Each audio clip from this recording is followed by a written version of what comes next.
Welcome to the Free Cities podcast. My name is Timothy Allen, and this is the official podcast of the Free Cities Foundation.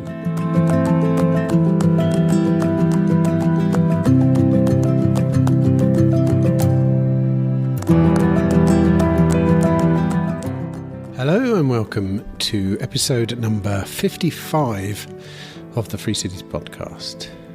Well, I hope you're well wherever you are, and that you're dealing with life's lessons in a measured and successful way. I'm reading a great book at the moment. It's called Same as Ever by Morgan Housel. It's a kind of anthology of timeless observations of human action. Really good stuff in here. Each chapter looks at one different sort of timeless truth. And the one I was reading this morning really resonated with what we're doing here at the Free Cities Foundation. So I felt like I wanted to share it with you. He's talking about when little things compound into extraordinary themes. He writes, a common theme in history is that people assume the biggest companies, nations and innovations pose the biggest threats and create the biggest opportunities. But that's not normally how it works. A 2010 Yale study showed that one of the leading causes of the increase in obesity is not necessarily people eating larger meals, it's eating more small snacks throughout the day. That's a good example of how things actually work. Most catastrophes come from a series of tiny risks, each of which is easy to ignore, that multiply and compound into something huge. The opposite, of course, is true. Most amazing things happen when something tiny and insignificant compounds into something extraordinary. Later on in the book, he cites evolution as the ultimate example of this. How you can begin with a single-celled organism, and through a series of small incremental iterations, you can give rise to human beings in all their glory reading his book on an iPad. He writes, if you have a big number in the exponent slot, you don't need extraordinary change to deliver extraordinary results. And that's the game that I see being played here. A huge decentralized network of people making small incremental changes to the world of living together. A world that may be indistinguishable to you or I in 100 years' time. I don't know. But the power of incremental change is rarely noticed in our lives. And I think it's important to never forget that when we're working on our projects. I say this to my kids all the time. Slow but steady wins the race. And that's what I see here in the Free Cities movement. And actually, that's what I see with today's guest.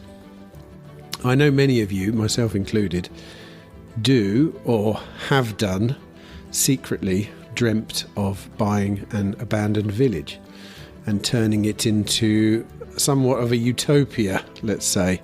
Well, today's guest has embarked on one such project, and I sat down with him recently in Prague.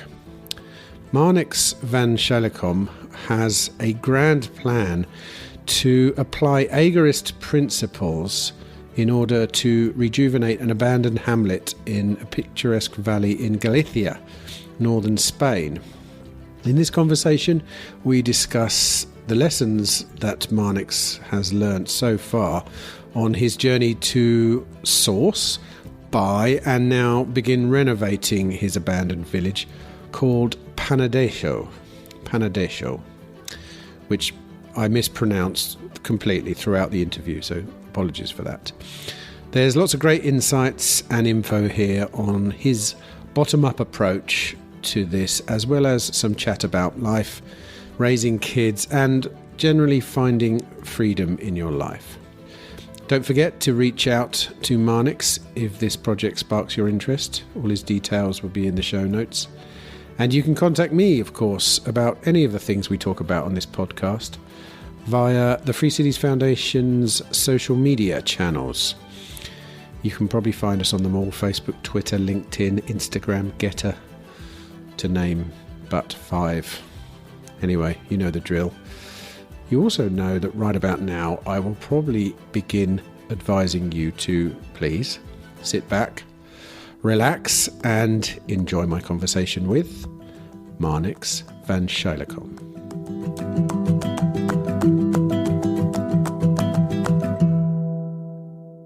Well, funny enough, I've been to Galicia quite a few times actually. Mm-hmm. It's a lovely part of Spain. So what's the connection between you and Galicia then? The connection is that I was looking for abandoned villages, and it could have been another location, but Galicia just has a lot of them. And when I got there, I found out as a bonus that it's also very pretty, very nice. People are lovely, and it's also very affordable, but those were extras. How did you find out that there were loads of abandoned villages then? Through like... estate agent websites or just through word of mouth? Yeah, you go online and you search abandoned villages and you get a lot of results.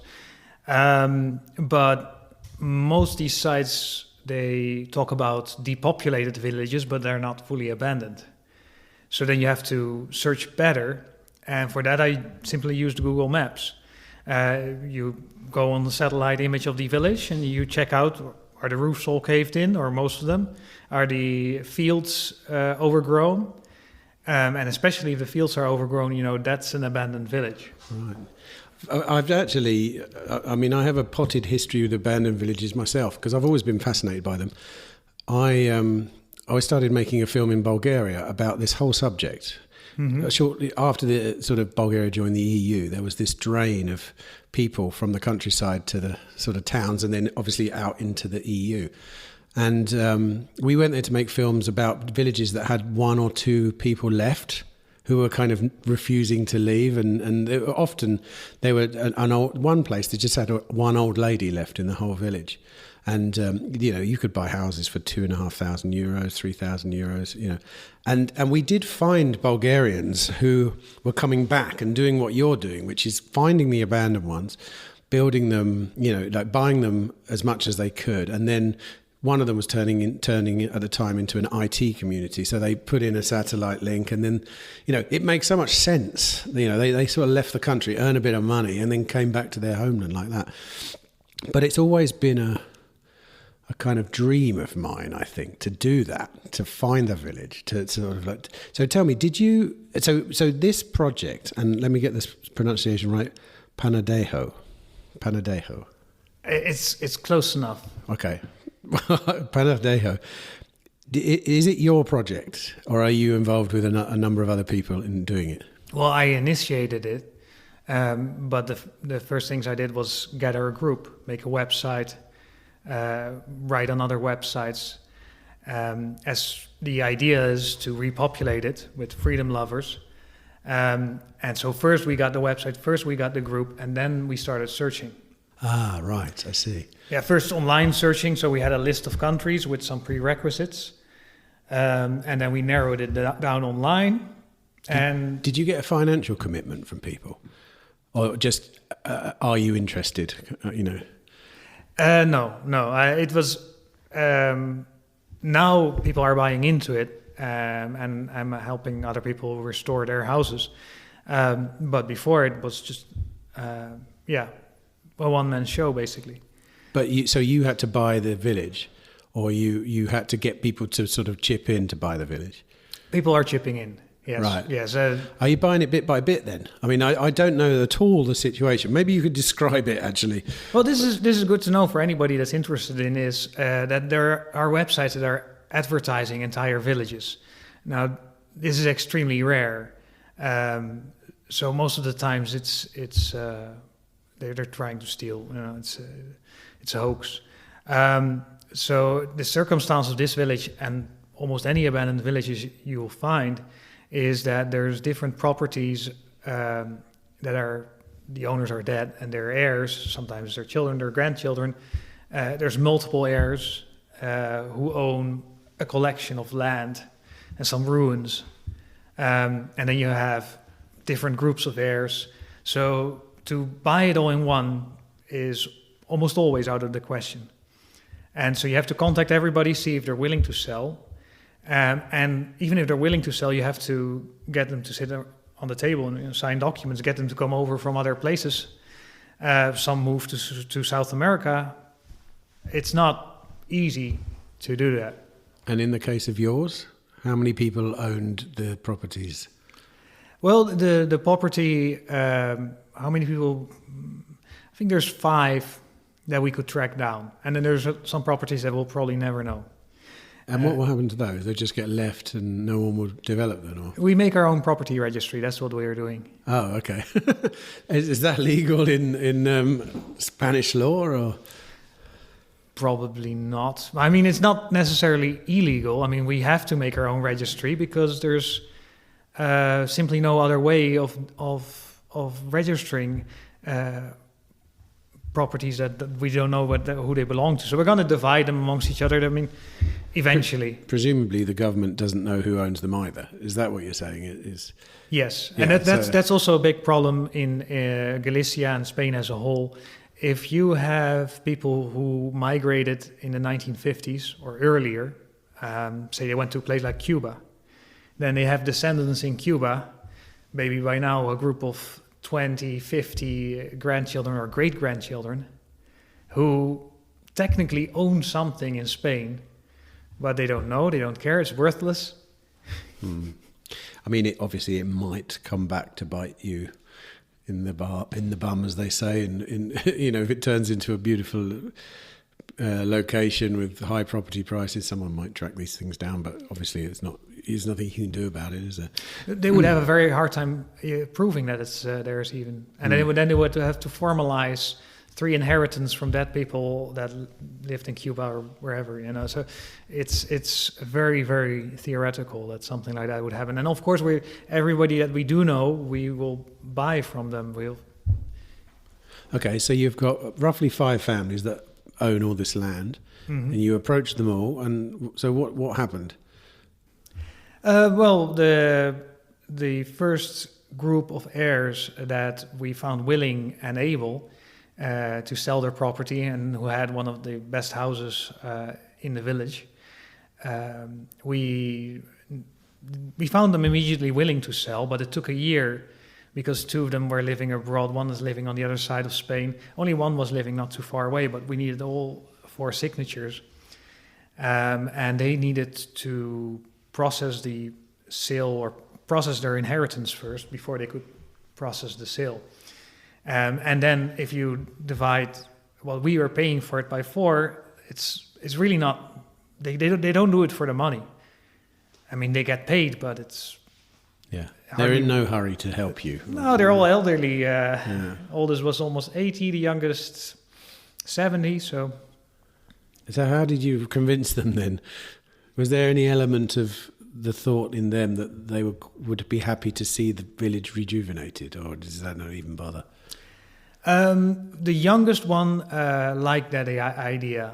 The other ones, I mean, I found personal pictures and documents, and they didn't even care. It's so you managed to secure one house initially, is that right? Mm-hmm. This one, and then how do you? I mean, just out of interest, at what stage are you now currently as we sit at this table? Well, they owned 2 houses, depending on how you count. You can say 3 or even 4, and they're big. So we're gonna divide this first house into 3 apartments, workshop, before we even start on the second. And it came with a lot of land, but it's different plots all over the place. And so, we fixed the roof. We got electricity restored. Now we have to fix floors, make the wall to divide the different sections of the house, the different apartments. Put in double glazed windows, insulate, septic system. The town's water system is rotten. We need to replace all the tubing. It goes to a source that's half a mile above the village, so that's half a mile of tubing that we have to put in. What else? I mean, there is a good bathroom in that house, but since we need 3 bathrooms for the other 2 apartments, 2 more kitchens. When were they abandoned? This property was abandoned when the father of the heirs died. I mean, probably a year before that, in 2005. Around And that time. are there any residents left in this village at all? No, zero. None, zero. That was a prerequisite. Can you describe it? Where, like the location and what it looks like, how many houses, this kind of stuff? Yeah, it's in a valley, but somewhat in the mountains. So you have the Valle de Lemos, which is flatlands. It's a valley, mostly flatlands, and on the edge of it there is a village or small town. I mean, it has the amenities of a small town, but you would say it's a village because it doesn't even have 1,000 residents. But it's got 5 bars, restaurants, 3 little supermarkets, a clinic, medical clinic, a baker, hairdresser. And how far is your place from that? 20 minutes up the road. Okay, and amongst your place, how many houses are there? It's what we call a hamlet, I think. Is that right? Yeah, hamlet would be the word. Yeah. Yeah, it depends a little bit on how you count. I would say there's 10 houses. There's lots of ruins, and some of these ruins are just heaps of rubble. But that does count because anything that's built before 1950 counts as residential. So we can just rebuild them, or basically build an entire new house without having to require any permits. Mm. And what percentage of the area of the hamlet now belongs to you, and how much of it is still to be negotiated for? Well, so we got one group of heirs to sell to us, and there's 5 groups, so you could say in a way 20%. You could also say 100% because it's abandoned. Well, exactly. But obviously my instant thought is, if you regenerate this place, put in new water system, put in electricity, whatever, then obviously these new plots will have a new value in the eyes of an heir, I would imagine. I don't know for sure. It might appear like that though. Well, before it was abandoned, it did have all that. I mean, it had electricity, it had water, and yet we have houses that were rustic, but they were livable, and heirs have just let them crumble. It starts with one leak in the roof, and then it becomes bigger, and then it starts affecting the beams and floors below. And if you leave all these leaks to become bigger and bigger and bigger, in 20 years, the whole thing comes down. And there's people who live not even that far away, heirs who live, well, there's one in 4 or 5 hours drive away. And there's one heir that lives 5 minutes away, and he hasn't been to his own place in 10 years. Really? Are you still actively trying to buy the other places, or have you put that on hold for a bit while you start doing up the houses you have? Well, it's a free commune, and a free stands for private property. And the idea is that anybody who wants to live there, they can buy a house and fix it up. They can do it themselves. They can hire me to do it for them. But then would be some kind of property development. I'd rather have people where the motivation is, where they really want this. Uh-huh. Because the idea is to get a sort of a freedom tribe, as I like to call it. So you get a group of very freedom-minded people, and they're all people who have skills, who have courage and work ethic, who really want this. And how much of your land would you say is available to be developed or rejuvenated by somebody else as a place to live? The land you have currently, not the rest of it that isn't. We could make maybe 3 or 4 more apartments on what we have that we could rent out or sell. If somebody wants to do something with the land for agriculture purposes, well, they can use all of the land. The whole village can be used for that purpose. And what about, so you're kind of on the lookout then for other people to come in and try and buy the remaining pieces of land that is that right as well? Freedom-minded people, let's say, who have the same idea as you, but will go down the route of contacting the heirs?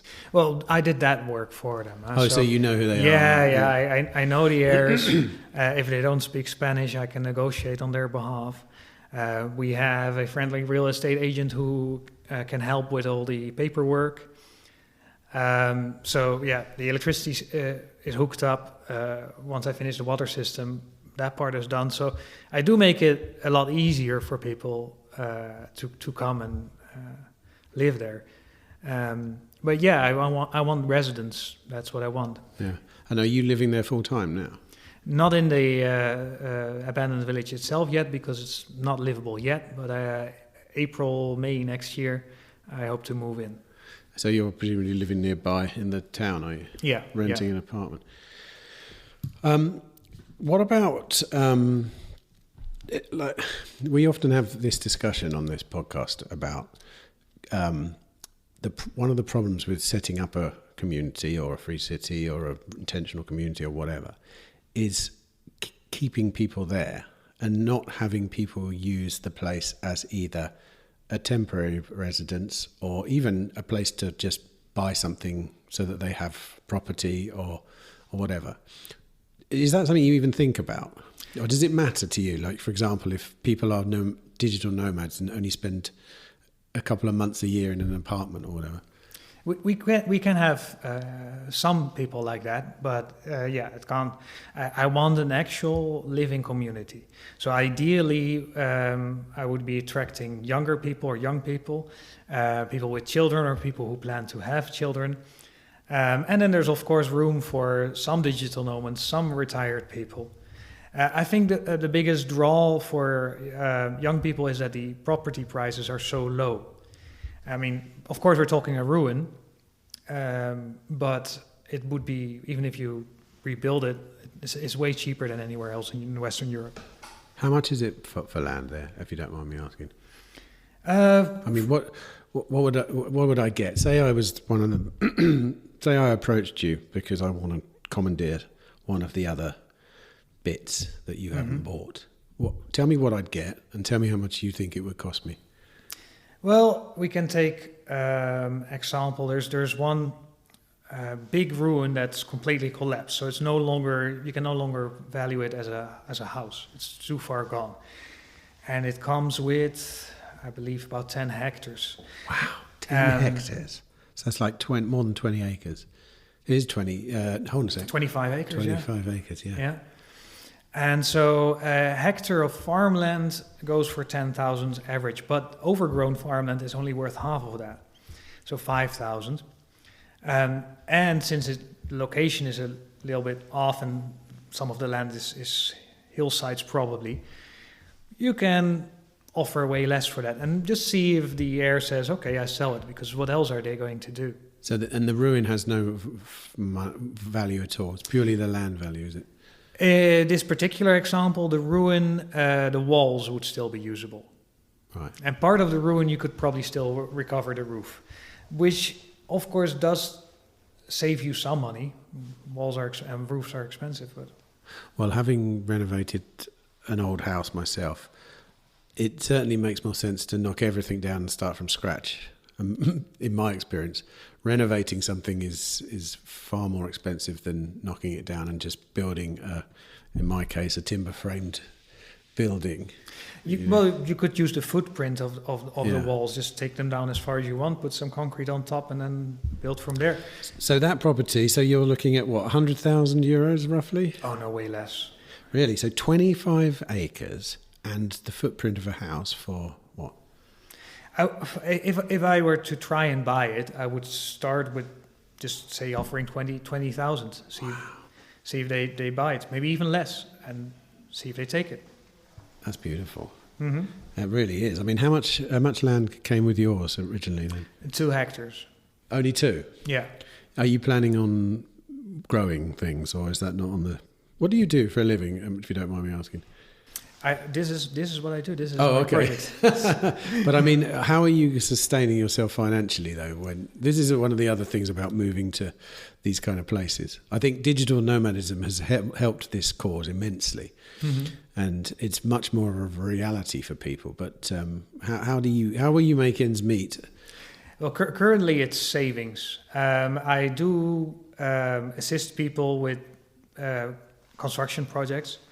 So what I did before is for the last 3 years, I was in Latin America. I made something out of nothing. You have empty piece of land, needs to be developed, needs to become a farm or construction, and I would develop it and put roads and put water system, put electricity in. All right, so this is... manage building crews. You know how to do this then? Is that going to be the plan in Galicia then? Well, this project might even take me the rest of my life. So, I keep on making it bigger, prettier. I mean, I don't aim for huge. I aim for 100 residents, about the maximum that they can probably fit. And where do you think you fall on the Free Cities spectrum with regards to your plans for the future, what you actually envisage being there, how much autonomy you expect, etc., etc.? Well, the Free Cities approach is a top-down approach. You go to a government and you say, hey, we can do this free city here, and it will get you lots of jobs and lots of money, and will make you look like a visionary, and great. It's great idea, and the more governments they can convince, the better. My approach is the other way around. Bottoms up, I'll first get the people to move, freedom-loving people to move in one location to get a really strong community. And then you start to subvert the system, to bend the rules, not necessarily break them, but first you try to all kinds of legal ways, agorism approach, all kinds of legal ways to subvert the system and save on tax and that sort of thing. At some point, the group and the community might be so strong as to say, well, we're going to outright do what we want. But at first, you keep a low profile, and of course we make very good relationships with the local municipality, with all the neighbors. I mean, we're just part of the society there. And then gradually you can improve your freedom. But there is an ideological backbone to this idea for over the long term. Oh yeah, most definitely. Yeah. Yeah. Can you explain agorism a little bit? It's a word I've heard a lot, actually in Prague this time as well. A lot of people talking about doing things the Agorist way. Yeah. Well, I only learned of the term after starting this. Like, hey, your project sounds like agorism. So agorism from the Greek word agora, a town square, a small scale economies, small scale communities where you can basically meet on the town square and do stuff together on a small scale. The idea is that you can, if you're a small group of people, the size of a tribe, which is up to about 150 people that the average person can get to know intimately. It's called Dunbar's number. Yeah. Within a tribe, you can have a decision model based on full agreement. So if you're going to decide to do something together, you can come up with plans that everybody will say like, hey, that's a good plan. I agree with that. When you increase the size of a community, you get to a certain size where that's no longer possible. And that's fairly quickly. I mean, if you ever partook in the director of a say bridge club or something like that, a language school, even in these tiny communities, there's egos that can 100%. I've lived in not full on communes, but I've shared large houses with friends in the past, when I was younger. And I find, funnily enough, the top-down approach works much better than the bottom-up approach for decision making. The best times I've ever had is when we were living in someone's house who said, this is the rules. But whenever it was a shared decision making process, like you said, there would often be one person who had a bone to pick with someone else, and then would be the person that voted against them, not against the motion, you know. Yeah, well, that's when you have shared, like when you have to share everything, and that's why like hippie communes tend to fail because they get too big, or the egos within them get too big, and that's why we have private property to avoid these petty fights. So you reckon there'd be a 150 member or population cap on Panadexo? Yeah, I would be very happy if we get there, and I might be an old man by that time. But how do you stop? So how would you make decisions then? How do Agorists make decisions with 150 people? Well, there's a name for it, but one of our group members said, like, this is a way that could work. Is like you can first of all, you try to keep decision making limited to things that make sense to do collectively, which is a very bad word to use in libertarian circles, but I'm going to use it anyway. Is like, for example, the water system. Yes, everybody has their own well. Most of these old properties have their own well. But we have a source which is better water, more reliable. So once in a while, investments need to be made. Well, you get people together and you can vote 3 options. In favor, yes. Against, no. And neutral. If there's one no vote, even one, the people who propose the plan have to modify it until that one person either votes in favor or neutral. There's still, though, can be a long and drawn out process. I mean, egos can still get in the way of that. It's a good example, the water supply, because there will almost certainly be some people who don't want to spend the money to help the water system of the whole community because they know they've got a good well, say their well is one of the deeper ones that's always, got good water. Then they opt out. But okay. Oh, I see. It's a voluntary basis that we don't force anybody to do anything. But what I do believe is that we as society, but also as libertarians, have grown accustomed to having things done for us, and to not having to deal with your neighbors to decide stuff, or not having to deal with your family. The amount of people that say, "Oh, I have this family thing this weekend." Oh, family should be fun. That should be. Yeah.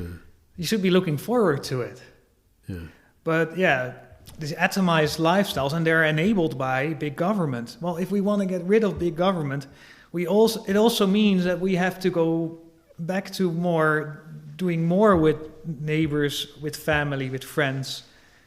That's one way of replacing big government. Yes, you can replace it with a free private city, a service model, but you can also replace it with actual communities.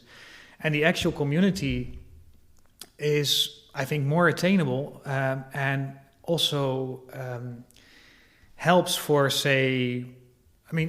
for left-leaning people. A socialist person on a small scale can do no harm. In fact, they can do a lot of good. Yeah, I think socialism works best. Well, in the family unit, really. Yeah. You share. I've never seen a libertarian family with a completely libertarian approach to raising kids. Exactly. Here, have your tablet. Yeah. No. I agree with that. But you're right. I think Dunbar's number is very much applicable to socialism. Mm-hmm. Because once socialism scales very, very badly, the more people you include in the collective, the worse it gets, the more people have to be forced to comply. Yeah, and they're forced. And when you make that agreement model, nobody can be forced. So how will you make agreements then in your community? Will there be any contracts, or will it be verbal contracts, or what? Well, we started out virtually. We started out like, okay, what do we need? Do we need rules? Do we need constitutions? And people started writing up constitutions, and I made one, and others made some. And then one of our members, the first one to join me in actually buying, said, well, if you need to write down rules in such a small community, then maybe you're not suitable for such a small community to begin with. He's got a point, I suppose, yeah. Mm-hmm. If we can't agree amongst each other on simple things, then...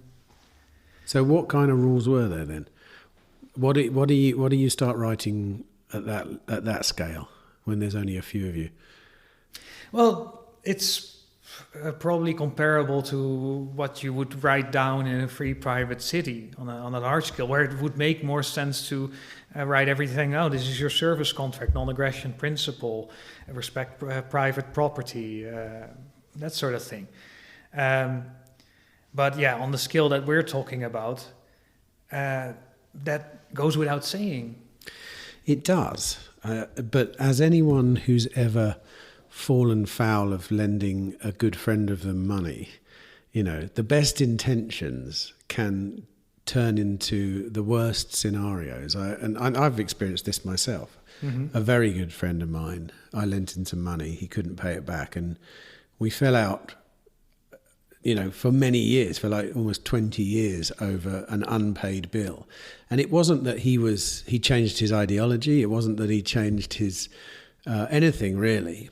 It was that he couldn't pay something. And, whenever you enter into an agreement in a community like property rights, this, that and the other, when the subject of, say, someone falls on hard times, they have to sell the property.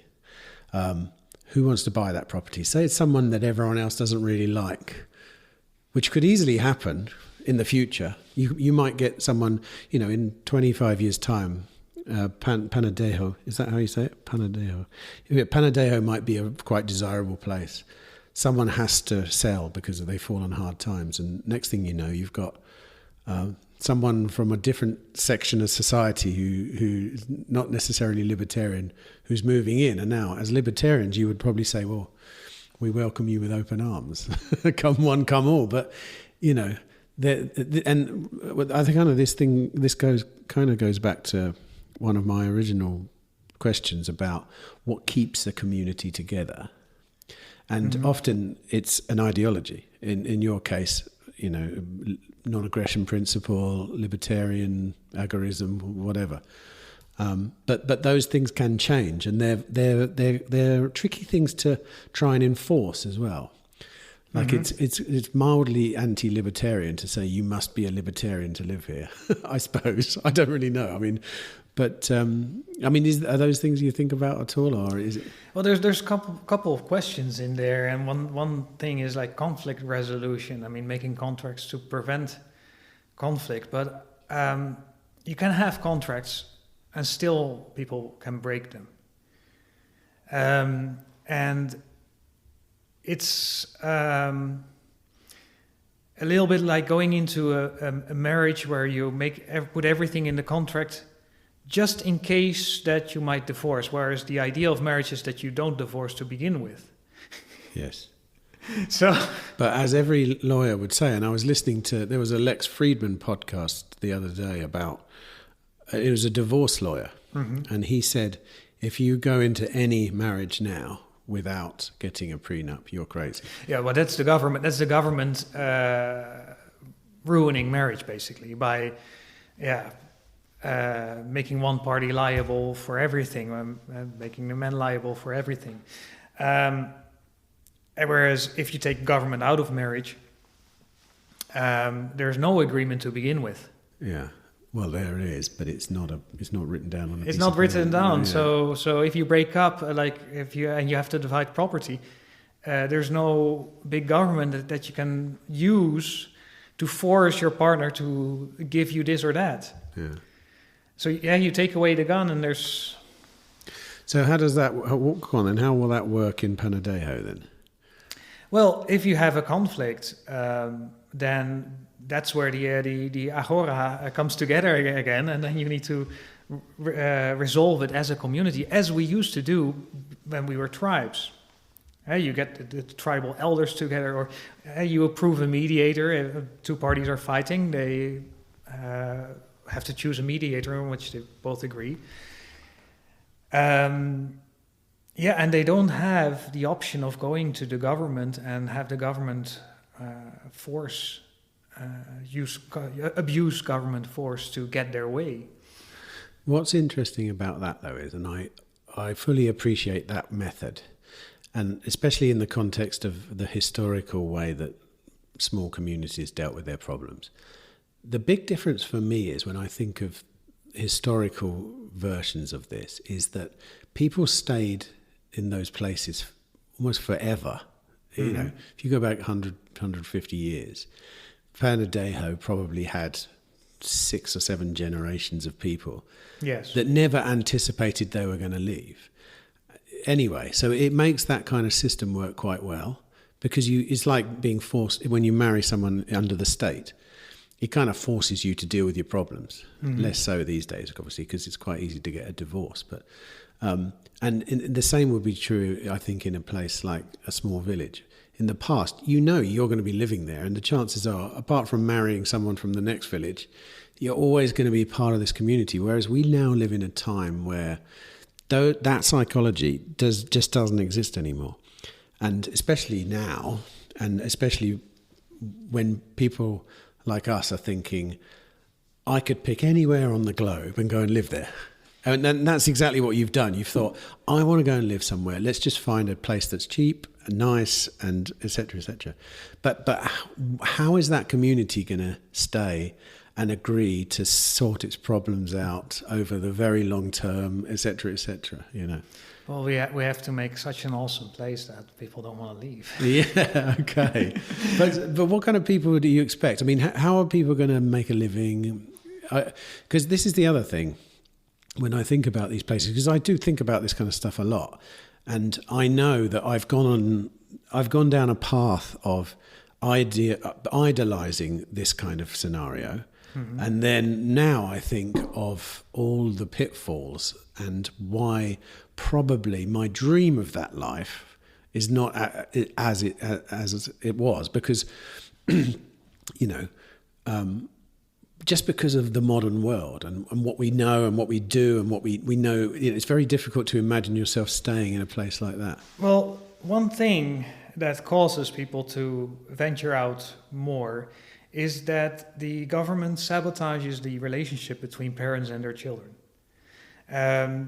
Even if the education isn't too much of propaganda, too much woke or whatever, it still takes the kids away from the parents, and nowadays most parents have to work both. So you spend very little time effectively with your children. You go to school 8 hours a day, you see them in the morning, you see them in the evening, and it ruins the bond between parents and their kids. And I think that's one of the main reasons why we are likely to venture out. We don't have hometowns, we don't have very tight families, we don't have very tight relationships between siblings. For example, if you get at least to play most of your childhood with your brothers or sisters, if you have multiple especially, there's less likelihood of you wanting to live far away. And I know families that managed to stay together, like families in this village where I live now. There's one neighbor, and all her kids live close by. They stayed in the village. What do they do? Because my thought straight away is, especially in a place like Panadexo, that worked in the past once again, because people were, for all intents and purposes, subsistence farmers on the whole. Mm-hmm. And it was the same where I live now in Wales. Mm-hmm. In fact, I've got a book written by a lady that used to live just near our house in the 1920s. Mm-hmm. And she describes a system which was pretty much self-sufficient, mm-hmm. where people left the village literally once a year just to go to the local town, to go to the fair, and mm-hmm. that was it. But there was no thought of moving away, because that your life was there and everything you needed. But now, if I consider, okay, let's be self-sufficient, it's very difficult, even in my country at least, for many reasons, obviously, mostly due to the state, but also because of the price of land even. Mm. You know, it's where we live, and our land is upland, and it's £10,000 an acre for stuff. Pretty much it's just good for sheep. You know, but sheep lose you money when you bring them up because they're more expensive to raise than they are to sell, you know. So the thought of that lifestyle, and very difficult to fit that lifestyle into the modern world, I find, when you think about children. Mm-hmm. You know what I mean? Like, I like the idea of it, but when I think about my kids, I can imagine they wouldn't necessarily like the idea of being self-sufficient and learning to farm. And that's not necessary. We can pick and choose. We can pick elements from the way people used to live a century ago or longer, and we can pick elements from modern society that we like. For example, working online, or following educational courses online. We can grow some food. We can go for the self-sufficient lifestyle, but I have some friends who actually managed to do that, and took them 7 years in the tropics to be able to provide most of their food. And impressive, but a lot of work. There's also a lot of people who promote self-sufficient lifestyles, and there are on YouTube a lot of channels. But a lot of these people live from the payments from proceeds. YouTube. Or books they sell. There's very few people who actually live from the land. It's very hard to do. I totally agree with you. But what you can do is, if you stick together as a family, you reduce costs. You have, for example, a workshop. You can make products, whatever it is, a niche. I saw the other day a certain type of camping kettle that was made exclusive British brand. It's just two people, and they have a website and they sell them. Is that right? So people need to be a little creative. And also, one thing that public education does is prepare people to be worker drones and give them a sort of a dream that is not necessarily true. The idea that we can all have glorious careers, which of course some people do, but the majority of people don't have careers, they just have jobs. And that idea is implanted in the youth. Whereas if we don't necessarily put money on the first place of important things in your life, and you think more of family oriented and like, how would I like to live, and see money as a means to achieve that. If you think more like that, then it's not so bad that you don't get a university degree and work in some office far away, but you have a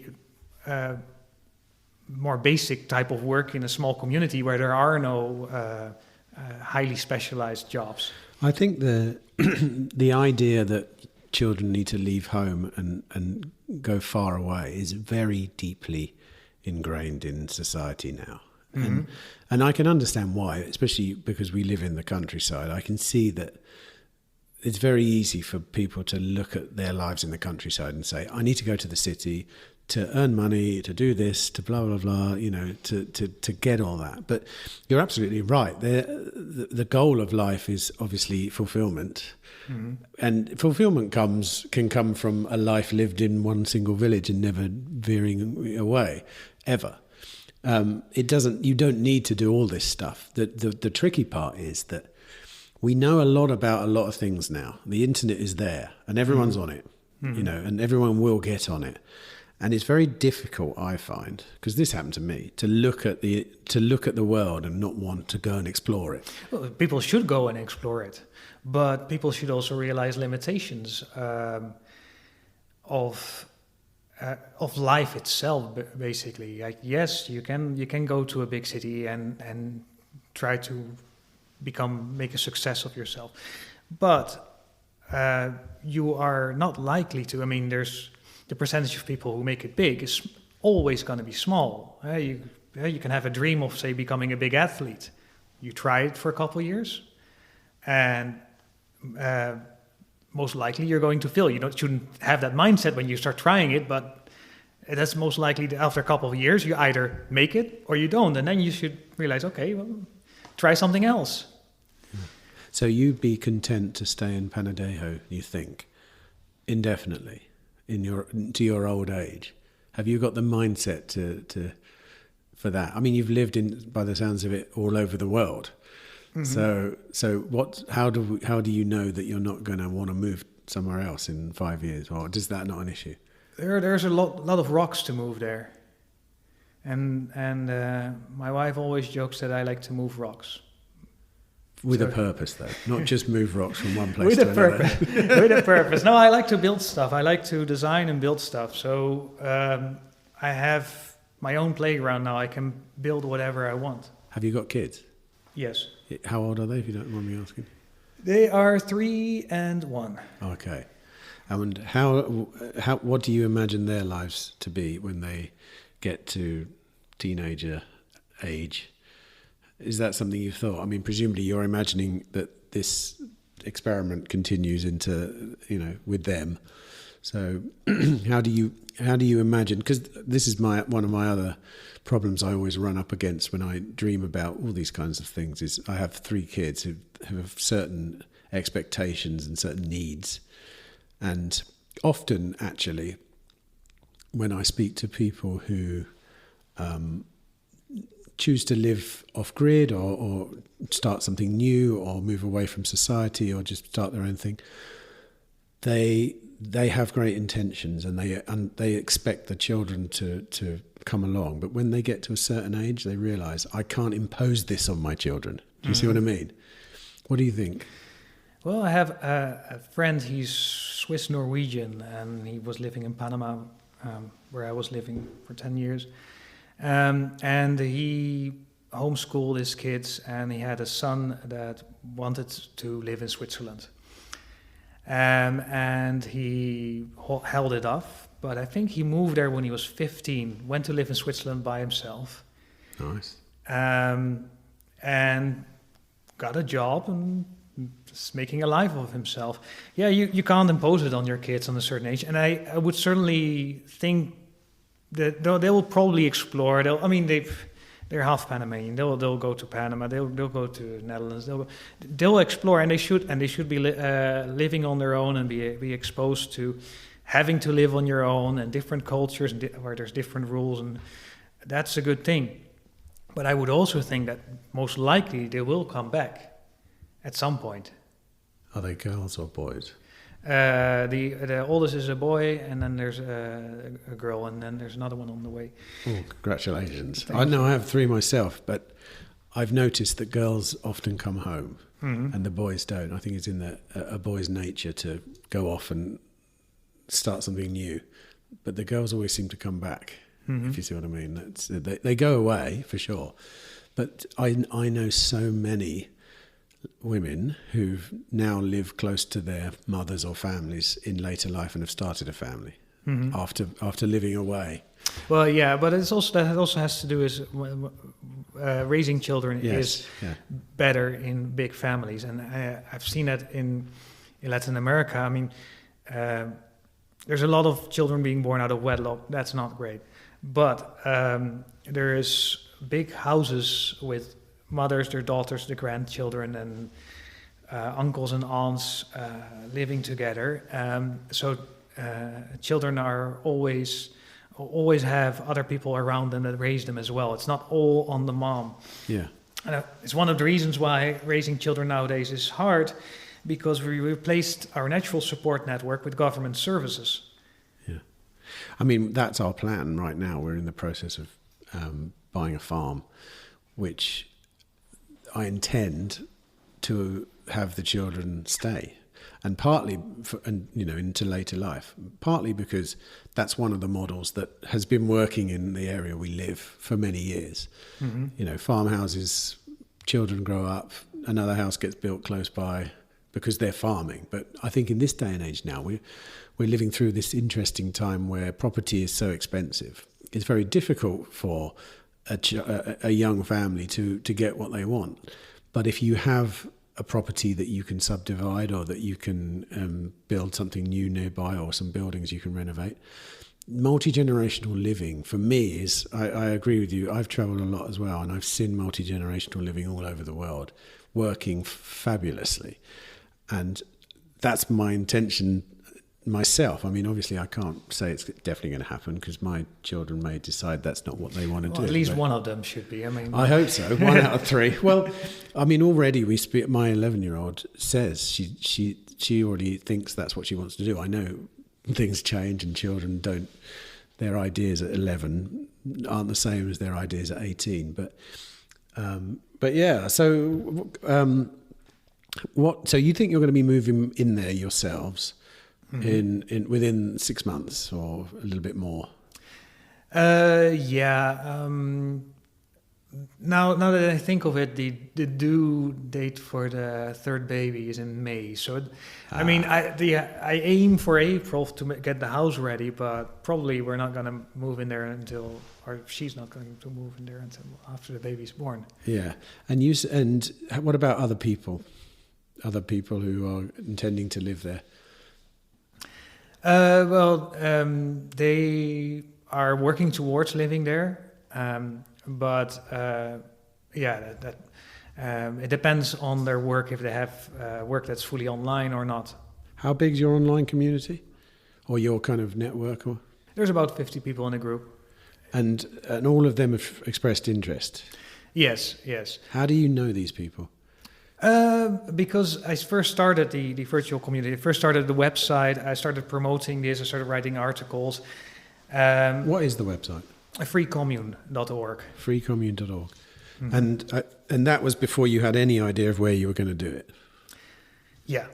The only prerequisite was, there were some abandoned properties, like a place where you can actually do this before anything else. I mean, a lot of people say, what about high-tax country, Spain, high-tax country? There's ways around it. There's all kinds of ways around it. I've worked in a trust company, and there's always ways around it. Well, rich people find ways around it, don't they? Rich people, certainly, but the beauty of a community is that we have people from multiple nationalities, and everybody knows something, and everybody can help each out with something. And we now have cryptocurrencies. So there's a whole world of possibilities of bypassing some big government in as far as taxation is concerned. Is it has anyone from any official office had any interest in you at all, or it's not really a thing yet? It's only the local authorities that it's the municipality has about 1,600 people, and the main village town about 1,000, maybe half of that. And when I came there, it was actually the second to the mayor who was helping me finding to rent a place. And since it's a small community, after a month or so, he'd heard that, you're buying a village here. And then there was the local festival, and he had a few drinks, and he was telling to everybody, this is the Dutchman who's buying this village, who's buying Panadexo. I haven't bought anything yet. It took a year from there to get the heirs of the first properties to sit on the table. Do they understand the ideology behind what you're doing, or is it just you're just a foreigner coming in and buying a village? Well, they would probably have some sympathy, because the ruling party, the mayor and everybody in office, are from the Galician National Party. And they want independence, do they? I mean, Galicia is one of those places, isn't it? It's different to the rest of Spain. Yeah, well, everybody has heard of Basque country, or Catalonia, where they had the referendum that was sabotaged by Madrid. It's one of those regions with own history, own identity, and own language. It's sort of a Portuguese that the locals speak. It used to be part of Portugal, but somehow ended up on the wrong side. Different climate to the rest of Spain as well, I think. I've been there about 3 times. It's similar to southwest England. Well, on the coast, yes. Yeah. On the coast, yes. But I'm not very fond of British weather. Well, but it is green, Galicia. It is very Spain green. is very yellow. When Yeah. you get, it's I went. I did the Santiago de Compostela walk ends in this part of. Yeah, On it ends there. Muxia, And you're right. Muxia? Yes, southwest of England. If you're on the coast, there's tropical and subtropical species growing there because it hardly freezes at all. Do you eat percebes? Do you know what percebes is? Goose barnacles. We made a film about goose barnacle hunters on the coast of Galicia. Do you know what a goose barnacle is? I have no idea. Look it up. They're these weird-looking barnacles that they look a little bit like elephant toes with like little nails on the end, but they're a delicacy.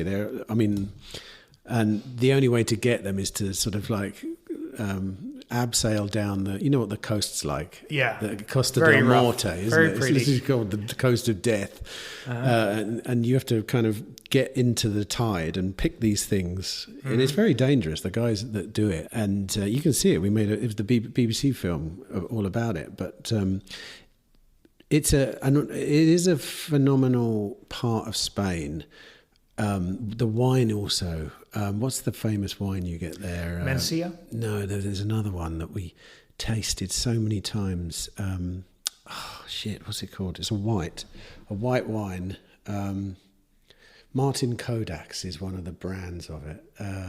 Albarino, that's it. Ah, yeah. You know that one? Yeah. Yeah, and it's almost like, it feels a little bit like it's been discovered, Galicia, because for many years it was off the beaten track. But now I see bottles of Albarino in the supermarkets in England, which were never there before. So, It's an old wine region. We are on the edge of Ribera Sacra. It's a wine growing area.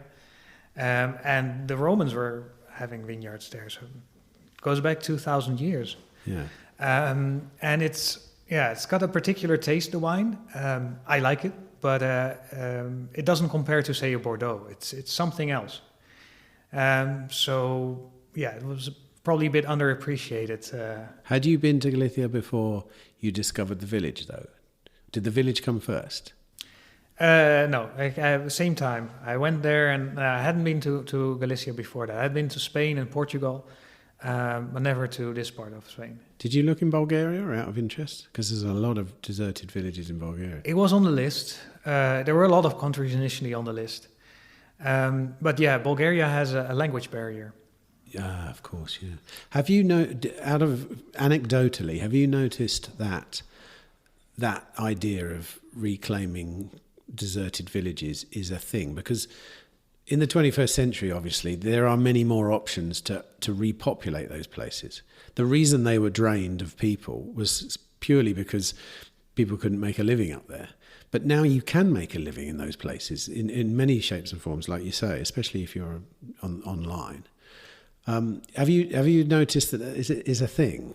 Are there less of them to buy? Are people moving back or?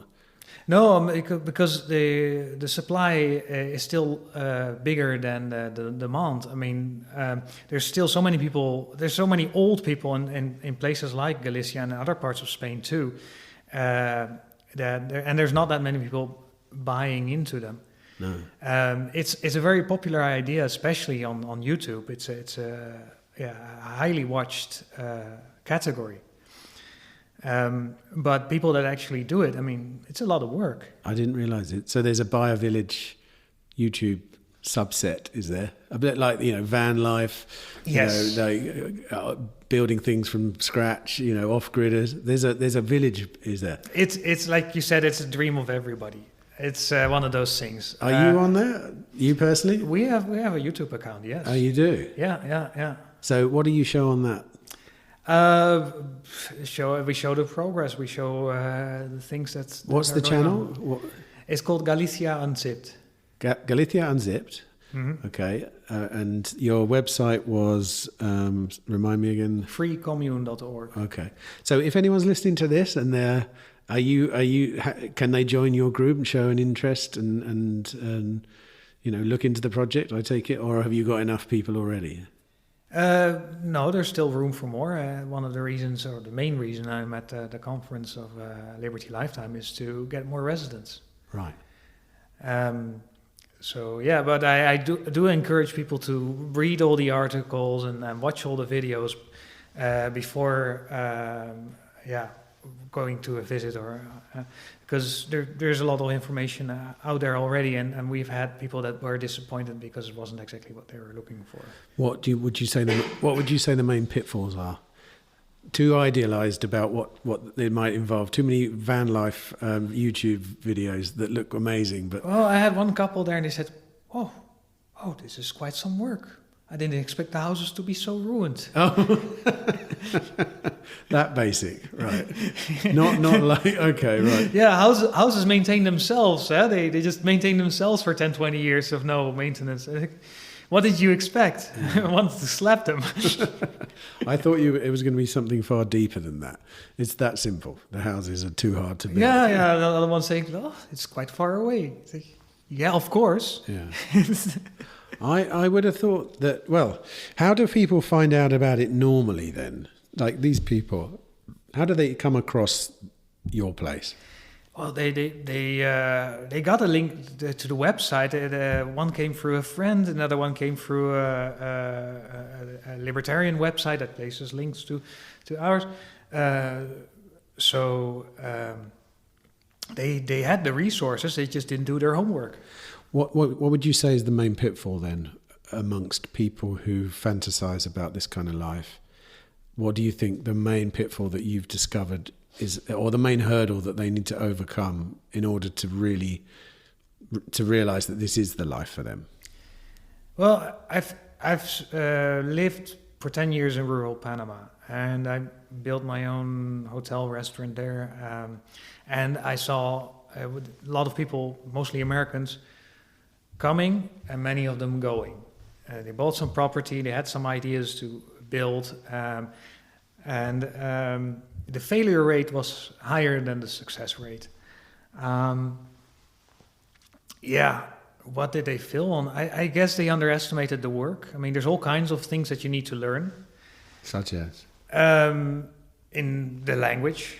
You need to learn the language if you don't speak Spanish or Portuguese. I mean, if you speak Portuguese, you're fine too.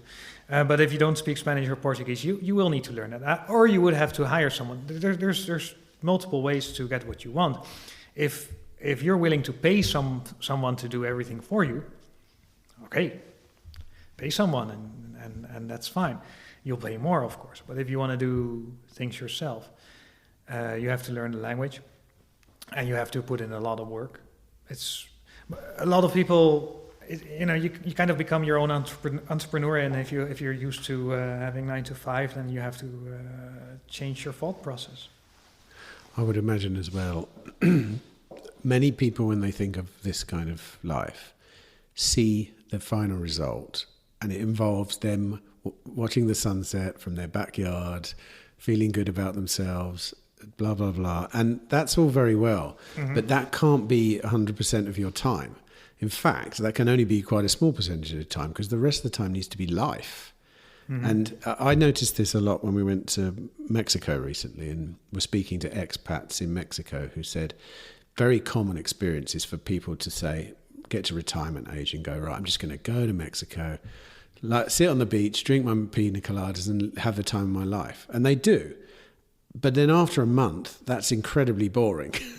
there's literally nothing to it. And then a couple of things happen. Either they leave, they become alcoholics, which is happening to a lot of people I met. A lot of Canadians living in Huatulco were basically alcoholics. They were just starting drinking first thing in the morning. And I know a lot of Canadian alcoholics too. Right. In Panama. Okay. But what I'm drilling at here is that life in a place like Panadexo is very easy to just imagine those aspects of it. Even though the building, this is all fun stuff, but when it's done, You've got to live there, haven't you? Well, that's people who actually make it that far. Yes, if you make it that far and if you build all that, I mean, you gotta have something to do. Yes. You gotta have hobbies or Job. Yeah, some interests. In a city, there's more entertainment, but it's basically distraction. Yeah. In the end, no matter where you live, you gotta have something going for yourself. Otherwise, you'll be bored. You're right. I don't think a city is different in that respect. It's just easier to, what are we going to do tonight, rather than think of something to do for yourself. Yeah, you're absolutely right. It is about distractions. So what's your thing going to be then when it's built? Continue building. Something else or the same thing? Well, for example, let's build some temple or build some fantasy buildings. You know, there's endless options for me there in case of building, gardening, put ornamentals, make everything pretty, make it postcard pretty. Do you have any aspirations to be self-sufficient at all?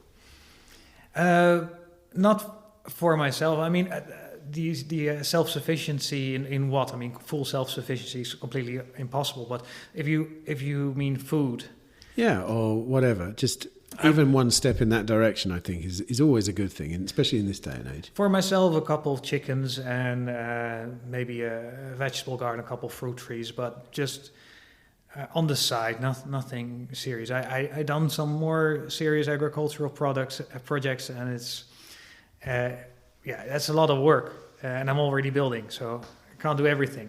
I am hoping for people that do want to commit to full-time farming, because we have a lot of resources. We have land that has been farmed for many centuries.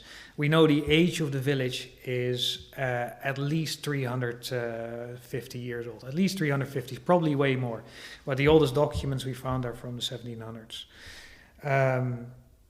And it was farmed all this time. There's terraces everywhere. What was the farming? There was wheat, oats. There was farmed a lot, but there's a lot of apple trees left. We don't know exactly. I mean, there's chestnuts. That's a big thing. Before the introduction of the potato to Europe, chestnuts were eaten a lot, especially in the mountain areas of Spain where they grow very well. And surprisingly enough, you hardly come across chestnuts in a restaurant, but they still sell for €5 a kilo in Spain. I don't know what they are in say, Germany. We only get them at Christmas now. Mm-hmm. I love getting chestnuts because it reminds me of Christmas time, but it's not something that you would buy at any other time of the year. Mm-hmm. Well, we inherited hundreds of trees, and these trees, they can become centuries and centuries old. So they're still producing, and they used to provide food for a lot of people. And now they're basically, if anybody comes and say, well, I want to do something with these chestnut trees, go ahead. You can either harvest them, feed them to pigs. You'll have to feed them to pigs initially because now they're full of parasites, but for a couple of seasons because to clean it up. You have to clean it up, graze underneath, maybe have some sheep or goats to graze underneath. But anybody that wants to be serious about farming, there's a good opportunity there. Especially if you can get it for €20,000. But you gotta also find your niche. Yeah? It's like if you're gonna grow potatoes, you're gonna live very poorly. Yeah, you're gonna eat potatoes every day, but. Yeah.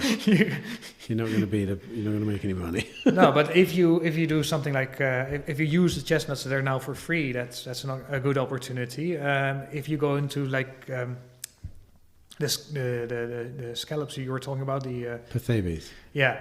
Perthebes. They're Perthebes. Something comparable to them in the mountains is mushrooms. Right. There's all kinds of very expensive mushrooms. That's a specialty if you go into something like that, and you can indeed make a living. Something that is still done a lot in Galicia, in this part of Galicia, is honey, and there's a good market for that. Mm. And these are also products that you can sell under the counter because they're so common. So, have you got any close neighbours and in as much as any other hamlets nearby that aren't abandoned? There's another hamlet half a mile away, and there's a lady living there. She's 94 years old. On her own? On her own. Jeepers. Yeah, and she's still sharper than Joe Biden. So I was just wondering, what does she think of what you're doing? Is it of any interest? Well, she was a little shy at first. Even after 90 odd years, she's shy? Well, the funny thing is she chooses to live there because later on I learned that she has a house in the main village and she's not using that house. Her husband died a couple of years ago. They actually did a newspaper article on her, and that was published also across Europe. The local newspaper did it, and it got copied in different languages. So her husband died, I don't know, 5 years ago, and she keeps on living there. Her son, who is retired, came to live in the same hamlet. And some of the locals call her the lady with the escopette, the lady with the shotgun, because she doesn't know if you come knocking her door, she doesn't know who's there, and she could get blasted through the front door. I never, she never pulled her shotgun on me, but a couple of locals said that she has done that. Wow. What else then? What do the other neighbours think of you? The other people that you've had contact with? Do you get any negative feedback, or is it most people don't care? I get exclusively positive feedback, and that's no exaggeration. It's everybody is very much aware of the problem of depopulation, because this has been going on for a long time. Galicia used to have a high birth rate, like most places, and a lot of people from Galicia went to Latin America. But in the 1960s, 1970s, the birth rate went down. Migration was still up. Spain was very poor, and it continued. The birth rates continued to go down below replacement rate. So now it's well below replacement rate. So it's only getting worse. I mean, if you have one child per woman, then every 40 years you cut your population in half. So everybody's aware of that, and everybody's very happy to see young people and younger, and kids especially. Yeah, that was my same experience when we were making that film in Bulgaria. Mm-hmm. In fact, it caused a national story.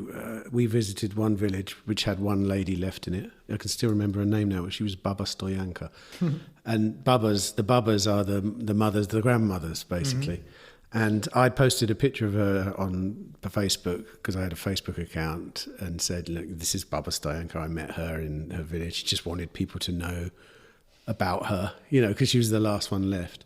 And it went viral in Bulgaria and was on the national news in the end, because it generated this massive discussion about the Babas and why are we leaving our grandmothers behind and grandfathers and everyone's leaving. And it's very much a thing that Bulgarians talk about as well. This drain of youngsters from the countryside to the cities, and now, or if they have the option, out into Europe.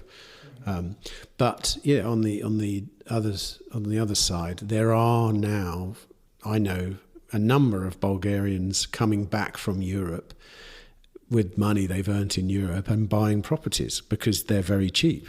You'd be crazy if you don't do that and you buy in, say, London.